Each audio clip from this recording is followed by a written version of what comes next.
Hello, എല്ലാവരും കിടന്നോ?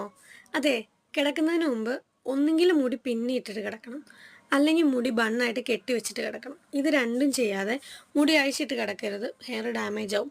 ഭയങ്കരമായിട്ട് മുടി ഒന്നും ഹെയറിന് ബ്രീത്ത് ചെയ്യാൻ പോലും പറ്റാതെ ടൈറ്റ് ആക്കി വെച്ചിട്ടും കിടക്കരുത്, ഹെയർ ഗ്രോത്ത് ഉണ്ടാവില്ല. അപ്പോൾ പിന്നെ എന്ത് ചെയ്യും അല്ലേ?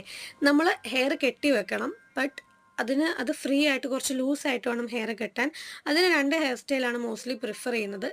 ലോങ് ഹെയർ ഉള്ളവർ ബ്രീഡ് ചെയ്യുക, അതായത് നിങ്ങൾ മുടി ലൂസായിട്ട്, തീരെ ലൂസായിട്ട്, പിന്നെ ആ മുടിയുടെ അറ്റം, അതായത് തുമ്പ് വശം അകത്തോട്ട് മടക്കി ഡിസ്കോ റബ്ബറിന് പകരം ബുഷ് യൂസ് ചെയ്യുക. എന്നിട്ട് ഒന്നും കൂടി ലൂസ് ചെയ്ത് ഹെയർ ഗ്രോത്ത് ഉണ്ടാവാനും ഹെയറിന് ബ്രീത്ത് ചെയ്യാനുള്ള സ്പേസ് നിങ്ങൾ വിടുക.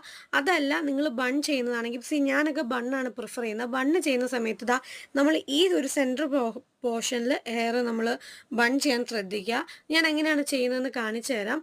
ആ ബൺ ചെയ്യുന്ന സമയത്തും നമ്മൾ ടൈറ്റായിട്ട് ബുഷ് യൂസ് ചെയ്യാതെ. അപ്പോൾ ഇത് ഞാൻ ബൺ ചെയ്യാൻ പോകണം. അപ്പോൾ അതിന് മുമ്പ് ഞാൻ വുഡൻ കോമ്പാണ് എടുക്കുന്നത്. പ്ലാസ്റ്റിക് കോമ്പിനേക്കാൾ എപ്പോഴും വുഡൻ കോമ്പാണ് കേട്ടോ നല്ലത്. പ്ലാസ്റ്റിക് കോമ്പാകുമ്പോൾ നമ്മുടെ മുടി പൊട്ടിപ്പോകാൻ സാധ്യതയുണ്ട്. വുഡൻ കോമ്പാകുമ്പോൾ റൂട്ടിലേക്ക് അതിൻ്റെ പല്ല് ഇറങ്ങി ചെന്ന് റൂട്ടിനൊരു മസാജായിട്ട് നമുക്ക് ഹെയർ കോമ്പ് ചെയ്യാൻ, മീൻസ് ഹെയർ ഗ്രോത്തിന് ഹെൽപ്പ് ചെയ്യും. ഇപ്പം ഞാൻ ഇത് കാണിച്ചില്ലായിരുന്നു, ഫ്രണ്ടിലോട്ട് മുടി ചെയ്തിട്ട് അങ്ങനെ ചെയ്യരുത് കേട്ടോ. നമ്മളെപ്പോഴും കോമ്പ് ചെയ്യുന്ന സമയത്ത് മുടി ബാക്കിലേക്കേ ചീവാവുള്ളൂ. ആ കോമ്പ് ചെയ്യുന്ന സമയത്ത് നമ്മൾ ധൃതി വെച്ച് ചെയ്യാതെ സമയമെടുത്ത് ഓരോ മുടിയുടെയും ചിടക്ക് കളഞ്ഞ് വേണം ഞാൻ ചെയ്യാൻ വേണ്ടി.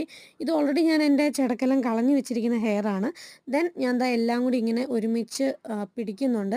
പിടിച്ച് ഞാൻ എൻ്റെ അതായത് പൊക്കി മുകളിൽ, അതായത് ഏകദേശം ടോപ്പിൽ കൊണ്ടുവന്ന് 2 റൗണ്ടാക്കി അകത്തൂടി മുടിയുടെ തുമ്പ് വലിച്ച് ഫ്രണ്ടിലോട്ടാക്കി മടക്കി ഞാൻ ചെയ്തിരിക്കുന്നുണ്ട്. ഇങ്ങനെയാണ് ചെയ്യേണ്ടത്. ഇങ്ങനെ ആകുമ്പം ഹെയർ ടൈറ്റ് ആവുകയും ചെയ്യില്ല, നമ്മുടെ ഹെയർ ലൂസായിട്ട് അഴിഞ്ഞും പോവില്ല. ഇങ്ങനെയാണ് ബൺ ചെയ്യുന്നത്.